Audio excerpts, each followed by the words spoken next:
apapun yang terjadi di jagat raya ini, mau di bumi, mau di langit, apa saja yang baik, apa yang buruk, yang manfaat atau yang madarat, untung atau rugi, sehat atau sakit, hidup atau mati, bertambah atau berkurang, kafir atau iman, apa saja yang berlaku, semua itu tidak akan terjadi melainkan bila terjadi karena ketetapan dari Allah yang bersifat iradat. Allahu ya Allahu ya Allah. Muridun, Allah itu zat yang berkehendak, ailil kainati, yakni bagi segala yang ada, mudabbirun lil hadisati, lagi mengatur bagi segala yang baru, yakni makhluknya. Fala yajri fil ardi was samai qalilun aw katsirun, maka tidak berlaku di muka bumi dan di langit oleh sesuatu yang kecil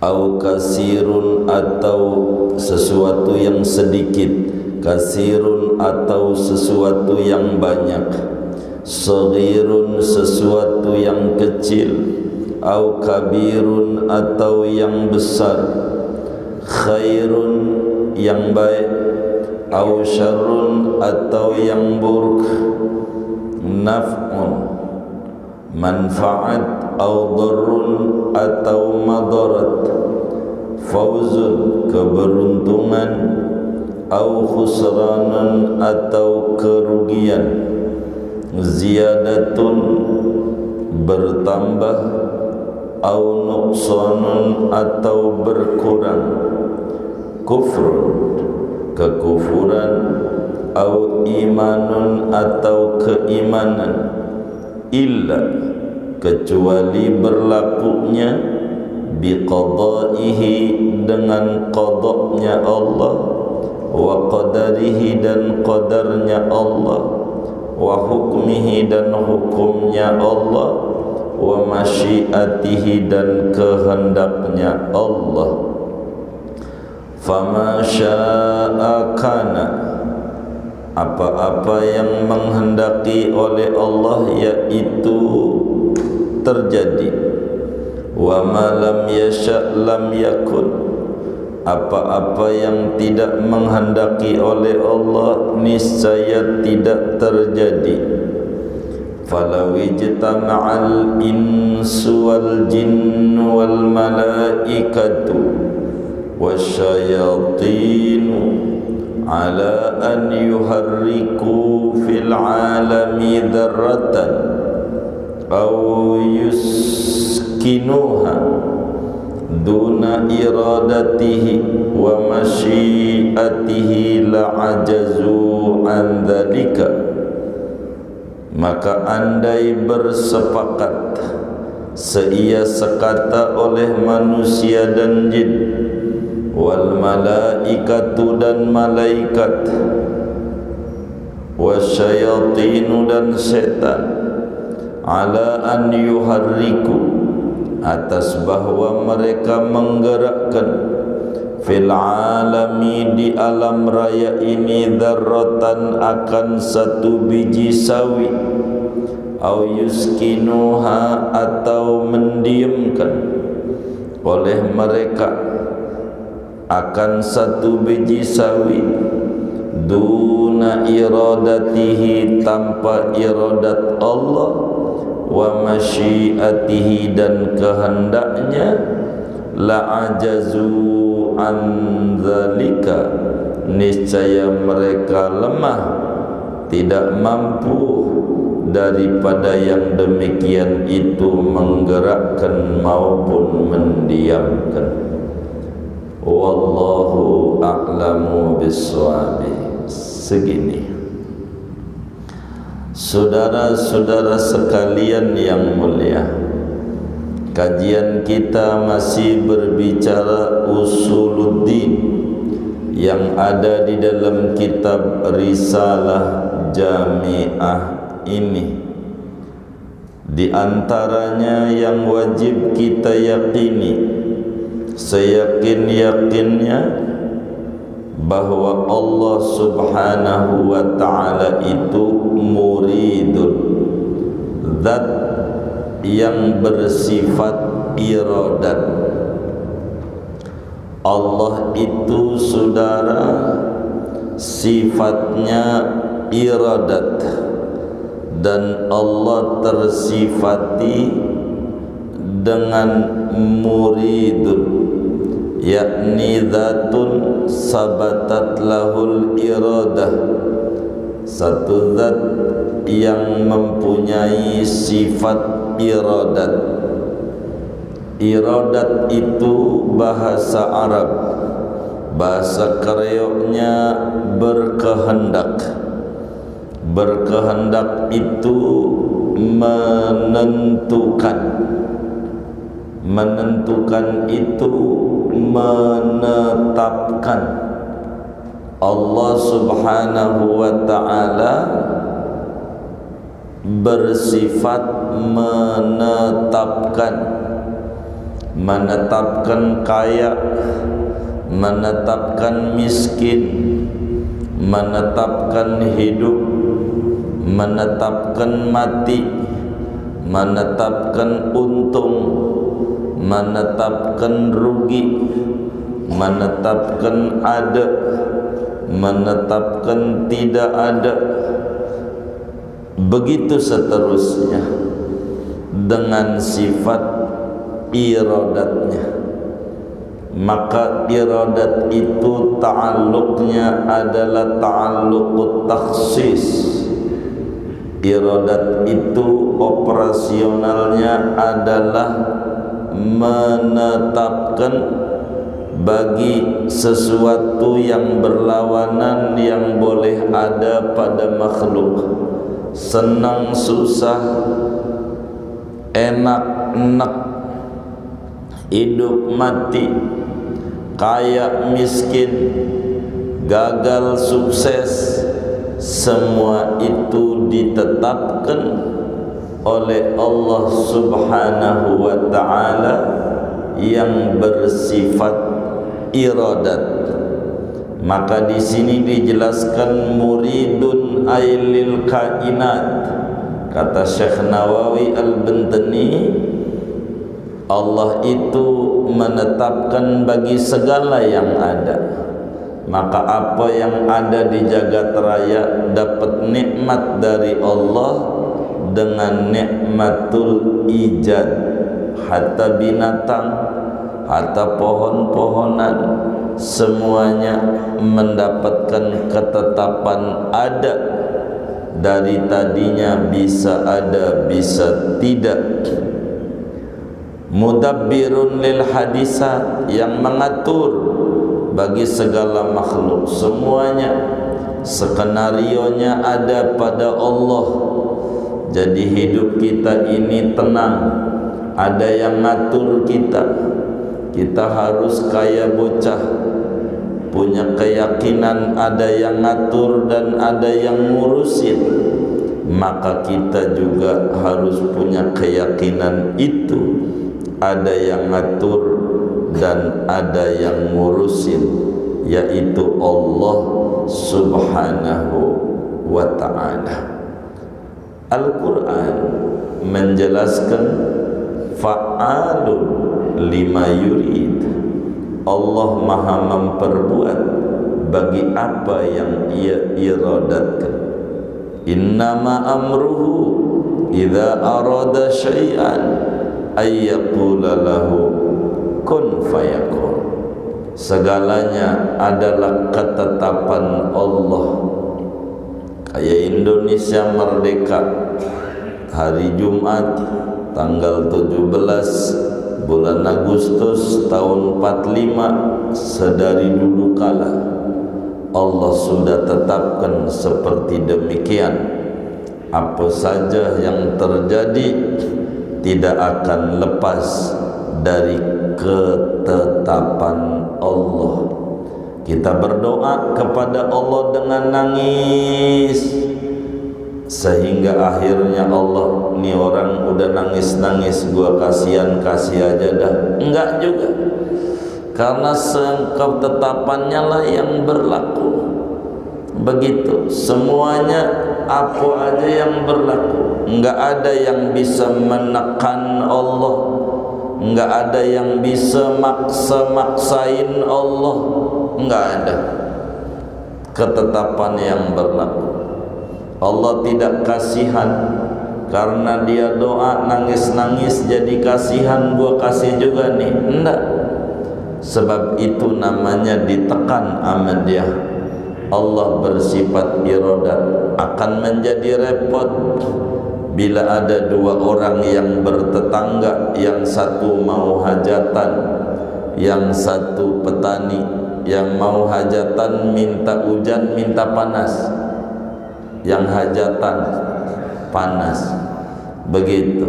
Yang petani ini minta hujan, minta panas, hujan. Ini bagaimana? Tetap saja yang berlaku ketetapan Allah. Doa bukan untuk mengatur Tuhan. Doa itu untuk mematuhi perintah Tuhan. Ud'uni amrun minallah bid-du'a. Perintah Allah untuk doa. Maka doa menjalankan perintah Allah supaya menselaraskan hati kita dengan apa yang ditetapkan oleh Allah, bukan untuk ngatur neken Allah.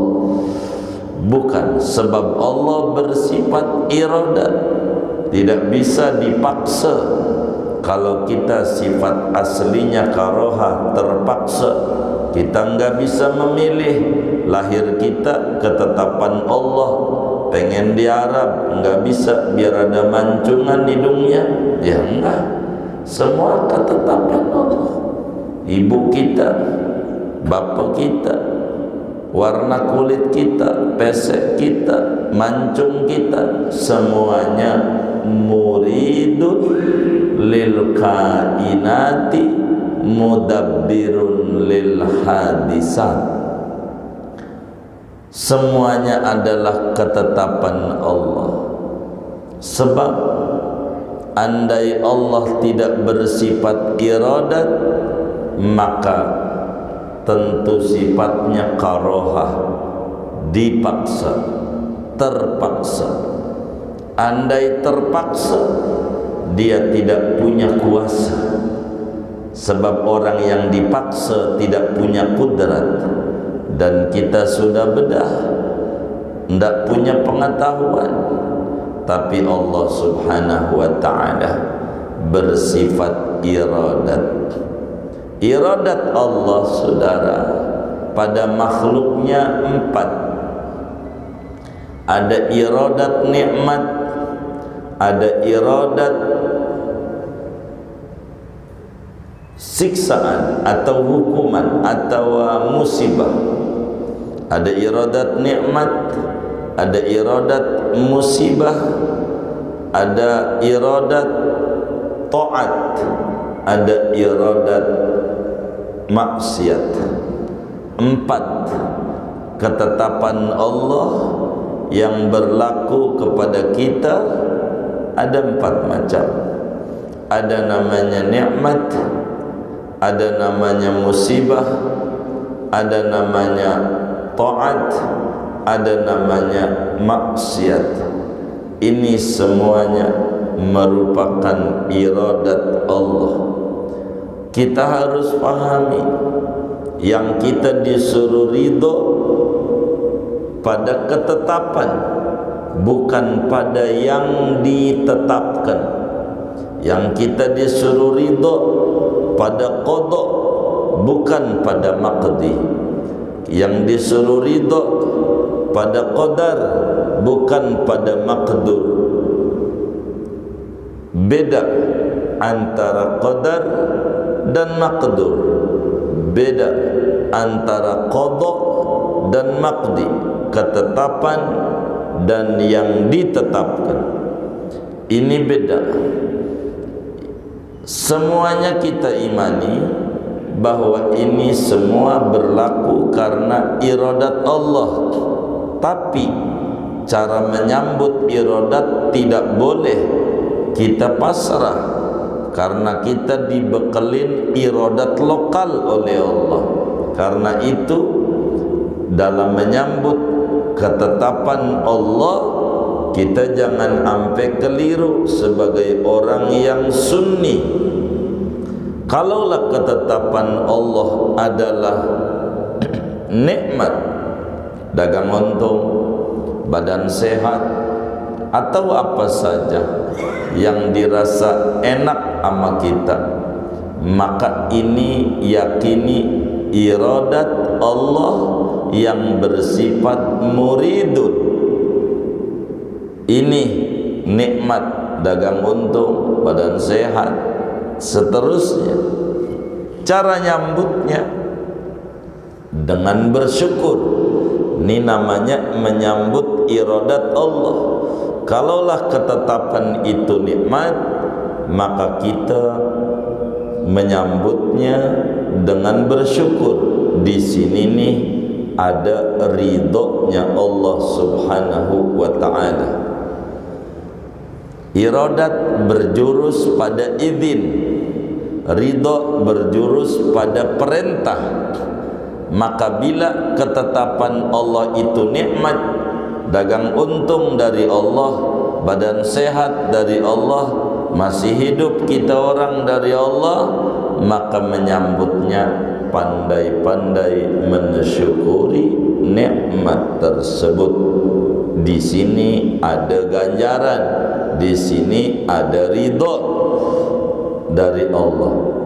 Bila ketetapan Allah ama kita musibah, terjadi gempa, terjadi badan sakit, dagang rugi, atau apa saja yang enggak mengenakan ama kita, maka cara menyambutnya dengan sabar dan terus berikhtiar. Cara menyambutnya dengan sabar. Di sabar ini ada ganjaran, di sabar ini ada ridhonya Allah Subhanahu wa ta'ala. Bila ketetapan Allah berupa taat, kuat ngaji,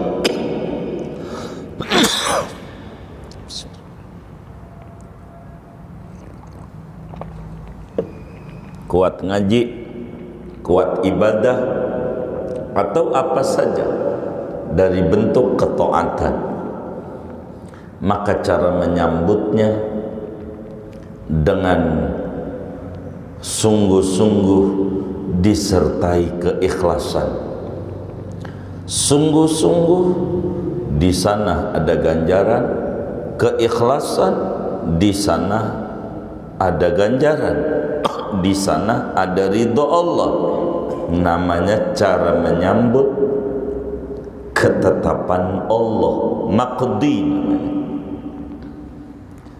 Bila ketetapannya adalah maksiat, kita mabok, kita enggak ibadah, kita judi, apa aja yang namanya maksiat, maka cara menyambutnya dengan menyesal dan bertaubat.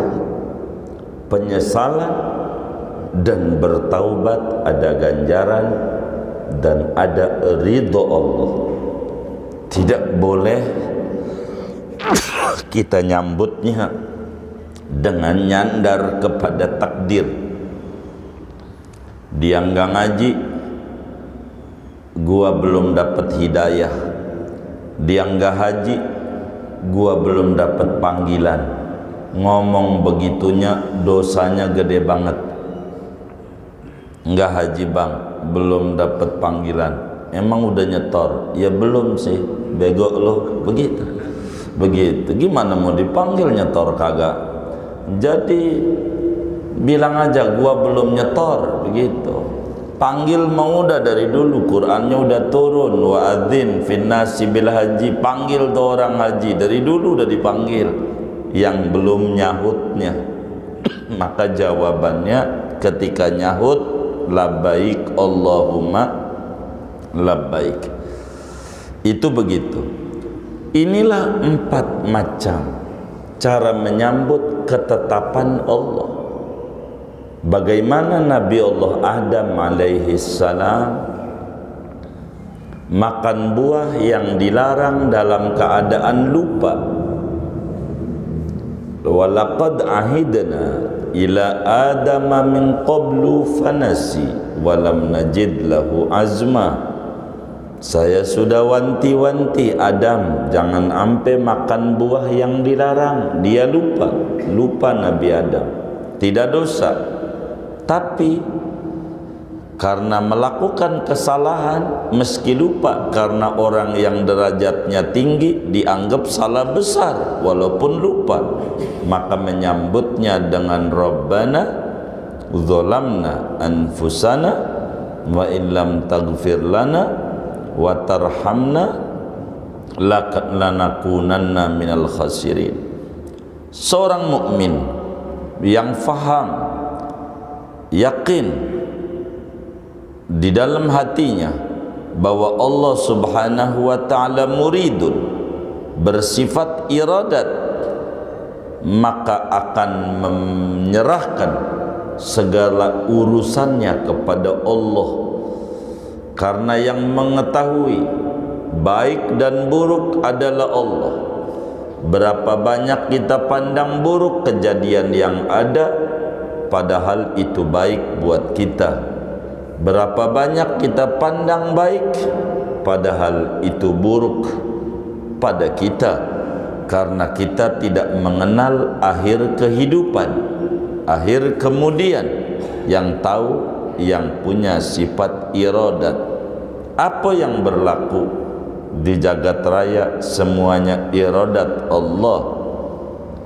Kata Syekh Nawawi, fala yajri fil ardi wassama qalilun au kasirun saghirun au kabirun khairun au syarrun naf'un au darrun fauzun au khusranun ziyadatun au nuqsanun kufrun au imanun illa biqada'ihi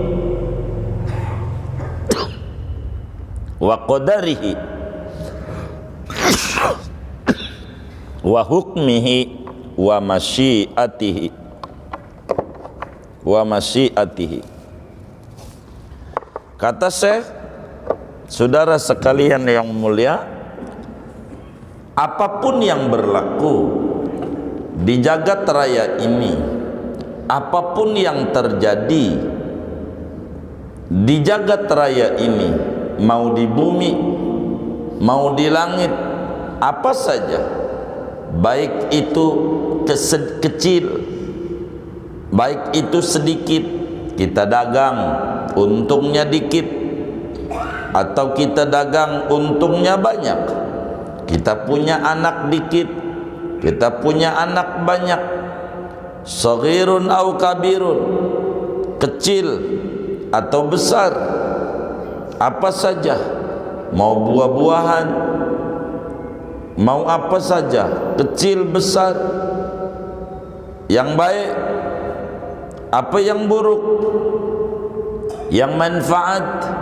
atau yang madarat, untung atau rugi, sehat atau sakit, hidup atau mati, bertambah atau berkurang, kafir atau iman, apa saja yang berlaku semua itu tidak akan terjadi melainkan bila terjadi karena ketetapan dari Allah yang bersifat iradat.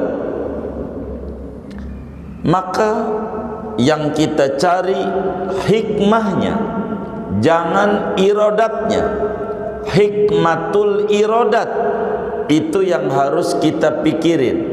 Jangan kita gugat yang punya iradat, tapi kita harus renungi hikmah apa di balik iradat. Saudara, zaman dahulu ada orang musafir jalan-jalan naik kuda. Karena panas, dia istirahat di bawah pohon beringin. Pohon beringin. Pohon beringin itu pohonnya gede, buahnya kecil. Buahnya kecil, kecil, beringin. Matua gedean. Ini kecil dari itu. Itu buah beringin. Dia matanya ngelihat di bawah terik mentari, ini pohon beringin gede kayak begini, tidak berimbang. Masa beringin gede kayak begini buahnya kecil? Enggak cocok. Kudunya juga pohon gede begini mah buahnya gede. Habis itu dia lihat ke bawah, ada pohon semangka. Tambah menggugat iradat, ini lagi pohon semangka, pohonnya kecil, buahnya gede, segede pala.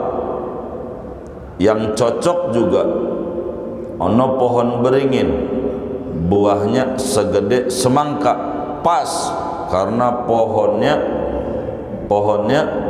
gede. Itu buah beringin lebih pas untuk buah semangka karena pohonnya kecil, buahnya juga kecil. Kudunya juga begitu kalau mau netepin. Ini apaan? Pohon beringin kayak begini gedenya, buahnya kecil. Dia lagi menggugat iradat Allah, jatuh buah beringin ke hidungnya, peletuk saja, kena hidungnya. Dia bilang, aduh, habis adu, alhamdulillah, alhamdulillah ya Allah. Coba kalau buah beringin segede semangka, modar buah, modar. Untung aja buahnya kecil. Tuh, orang jangan menggugat iradat, mengambil hikmah dari sebuah iradat. Karena kita enggak paham apa yang berlaku, semuanya adalah ketetapan Allah, enak maupun enak.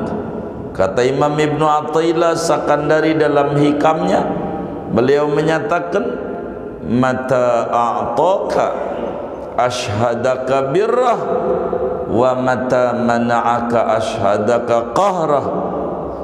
Bila mana Tuhan memberi Anda, itu Tuhan lagi menunjukkan ketetapannya bahwa Dia maha baik sama hambanya. Bila Tuhan tidak memberi kepada Anda, itu Tuhan lagi menunjukkan bahwa Dia maha menetapkan dan maha menentukan. Anda terpaksa tidak bisa. Anda bisanya meminta, bisanya berharap, bisanya berencana, tapi Anda tidak bisa menetapkan.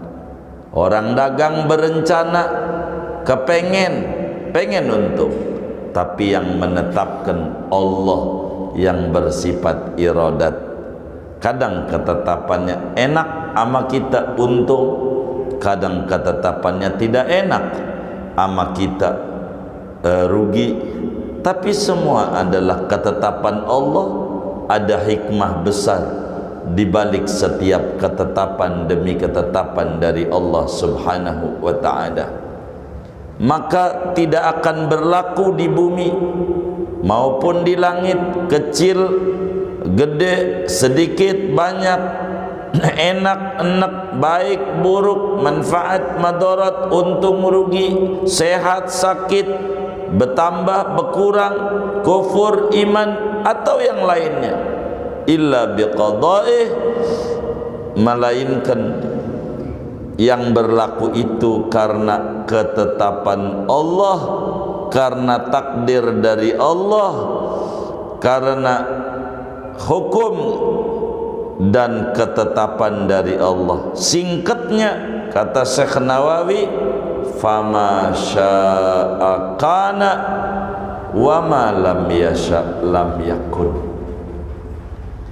Apa yang Allah kehendaki terjadi meski kita tidak pengeni. Apa yang Allah tidak kehendaki tidak bakal terwujud meski kita berharap betul untuk adanya, karena yang menetapkan adalah yang punya iradat. Maka tugas kita adalah berkarya, beribadah, itu tugas kita. Hasil biar Tuhan yang menetapkan. Di dalam Ratibul Haddad, Imamul Haddad sudah tanamin akidah ini dengan bacaan bismillah, walhamdulillah, wal khairu wasyarru bimasyiatillah. Bismillah, saya buka toko. Alhamdulillah, saya tutup toko. Wal khairu, untung. Wasyarru, rugi. Semua itu bimasyiatillah, ketetapan Allah. Bila untung disuruh syukur, bila rugi disuruh sabar. Syukur dan sabar merupakan akhlak mulia yang harus dimiliki oleh seorang yang beriman. Begitulah tugas kita sekolah. Masalah lulus atau tidak itu bukan salah kita, yang penting belajarnya. Inilah yang disebut menyambut ketetapan Allah. Fama syaa kana wa ma lam yasha lam yakun. Apa yang Allah kehendaki terjadi meski tak dipengeni. Apa yang tidak dikehendaki oleh Allah tidak bakal terwujud meski kita berharap betul untuk adanya. Falaw ijtama'al insu wal jinnu wal malaikatu wasyayatin ala an yuharriku fil alami dzarrah aw yuskinuha duna iradatih wa masyiatihi la ajazu an dzalik. Kata Syekh Nawawi, agar supaya lebih gamblang memahami iradat, andai orang sejagat raya, jinnya, malaikatnya, setannya, manusianya bersekongkol untuk jatuhin kita, enggak bakalan terwujud bila tidak ada iradat dari Allah Subhanahu wa ta'ala. Andai orang sejagat raya mendukung kita dengan luar biasa, tidak bakal terjadi kecuali ada iradat dari Allah. Kata Syekh, falau ijtama'al insu wal jin, andai bersekongkol manusia, wal jin, jinnya, wal malaika, malaikatnya, wasyayatin, setannya, ala an yuharriku fil alami dzarrah, untuk menggoyangkan, menggerakkan, mengangkat, menggeser, membuat apa aja di jagat raya ini, sebiji sawi diangkat, enggak bakalan bisa keangkat kecuali karena ada iradat Allah. Pasti lemah kalau nggak ada iradat. Begitu juga mendiamkan segala yang gerak, segala yang diam, segalanya, semuanya itu tanpa iradat Allah tidak bisa. Maka jangan melupakan iradat Allah. Kalaulah kita dagang untung, jangan kita kata emang otak gue encer. Bukan, ada ketetapan dari Allah yang memberikan inspirasi ini kepada kita. Andai anak kita lulus sekolah, bukan siapa dulu bapaknya, tapi ada iradat Allah. Jangan segalanya kita lupakan daripada yang namanya iradat Allah. Namun secara ta'adduban ala Allah, bila yang bagus-bagus kita sandarkan kepada Allah, bila yang buruk-buruk kita sandarkan kepada diri kita. Ma asobakum min hasanatin famin Allah, wa ma asobakum min sayiatin famin nafsik. Ini namanya adab di dalam memahami dan mensikapi yang namanya iradat. Maka saudara-saudara sekalian, bila kemudian lidah kita mau berdoa, bila lidah kita mau bersolawat, bila lidah kita mau meminta ama Allah, yakini itu satu pertanda besar Allah mau memberi kepada kita. Kata Ibnu Athaillah dalam hikamnya, mata atlaqa lisanaka bitalab fa'lam annahu yuridu an yu'tiyak. Manakala Allah mudahkan lidah kita untuk berdoa, itu yakini pertanda Allah mau memberi kepada kita. Selagi kita beristighfar, yakini Allah mau mengampuni dosa dan kesalahan kita. Selagi kita minta, yakini Allah mau memberi. Jangan kita kemudian diam, tidak memahami tentang iradat dengan benar. Singkatnya, andai semua orang siap membantu kita, kalau tidak ada iradat Allah tidak akan bisa. Andai semua orang mau menjatuhkan kita, tanpa iradat Allah semuanya akan lemah dan tidak bisa. Karena itu seorang muslim yang memahami iradat hendaklah tafwid, memasrahkan dirinya di hadapan Allah yang bersifat iradat. Semuanya, jadilah kita kayak mayit di hadapan Allah. Biarkan Allah yang mengatur. Kita jangan turut campur pada aturan Allah. Ikuti aja apa suruhannya, jauhi apa larangannya. Bagian ini adalah tugas kita sebagai hamba. Biarkan Allah dengan iradatnya. Sebab fa innaka taqdi wala yuqda alaik. Allah yang menghukumi, menetapkan, dan tidak ada yang bisa mengatur Allah. Sebab tidak ada yang berkuasa di atas Allah. Kalau kita sebagai hamba diatur. Karena itu orang yang mengaji iradat akan muncul akhlak mulia. Dia bakal berkata, saya ini hamba Allah, tugas saya mematuhi perintah-perintah Tuhan saya, dan Engkau ya Rabb adalah Tuhan saya, dan Engkau berbuat sekehendaknya sebagai ketuhananmu.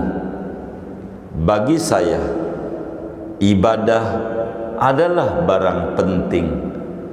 Ujungnya neraka apa surga, itu bukan bagian saya. Bila ternyata ketetapan saya masuk surga, maka dengan ibadah ini saya butuh untuk mendapatkan derajat surga yang tinggi.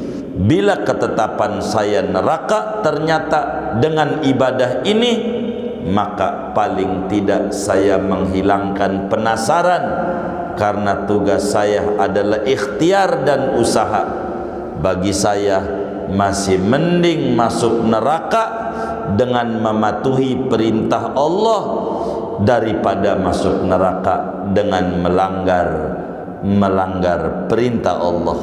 Sebab masuk neraka dengan mematuhi perintah Allah akan enak adanya kayak malaikat Malik maknyus ada di neraka, enggak kepanasan karena di sana ada ridho Allah. Begitulah kita prinsip dalam dagang. Saya sebagai hamba, kewajiban saya berdagang. Untung dan rugi itu urusan Allah. Pokoknya dagang adalah penting bagi saya. Andai ketetapan saya untung, maka saya biar cepat mendapatkan keuntungan itu. Andai dengan dagang ini rugi, paling tidak saya menghilangkan penasaran karena kewajiban saya usaha. Masih mending saya dagang rugi di dalam mematuhi perintah Allah berdagang daripada pengen untung ora dagang tidur mulu di masjid. Ini tidak benar di dalam mensikapi iradat Allah. Begitu orang pengen punya anak, bagi saya tidur sama bini adalah hal yang sangat penting. Punya anak atau tidak itu ketetapan Allah. Andai takdir saya punya anak, maka dengan tidur ini mempercepat saya biar punya anak. Andai ketetapan saya nggak punya anak, paling tidak saya sudah berikhtiar, saya sudah berusaha supaya saya tidak ada muncul penyesalan. Bagi saya masih mending tidak punya anak sesudah tidur dengan bini daripada pengen punya anak tidurnya di Masjid Al-Makmur kagak dikelonin bininya. Punya anak nggak kira-kira? Kagak. Namanya dia tidak berusaha. Kewajiban kita berusaha, bukan dapatnya. Maka disebut muslim tidak diwajibkan pinter oleh agama. Yang diwajibkan ngaji. Thalabul ilmi faridatun ala kulli muslim. Ngaji wajib. Bisa dan tidak bisa bukan bagian kita. Itu Allah. Paham dan tidak paham bukan bagian kita, bagian Allah. Pinter atau tidak bukan bagian kita, bagian Allah. Ngajinya bagian kita. Berangkat dari rumahnya menuju majelis ilmu bagian kita. Tapi pahamnya, pinternya bagian Allah. Yang diwajibkan usahanya, bukan hasilnya. Singkatnya, muslim yang paham sifat iradat, dia selalu main-main pada wilayah proses, tidak mau main-main wilayah sukses. Sukses urusan Tuhan, proses urusan kita. Maka berproseslah, sebab itu tugas kita. Sukses biar Tuhan yang menentukan dan menetapkannya. Inilah cara kita memahami iradat, sehingga muslim hidupnya pasrah, menyerah dengan Allah subhanahu wa ta'ala. Bila sakit dia berobat, bila pengen paham dia ngaji, bila dia pengen untung dia dagang, bila pengen punya keturunan dia menikah dan tidur dengan bininya. Ini adalah tugas-tugas kita sebagai hamba. Bila pengen masuk surga, maka dia kudu ibadah.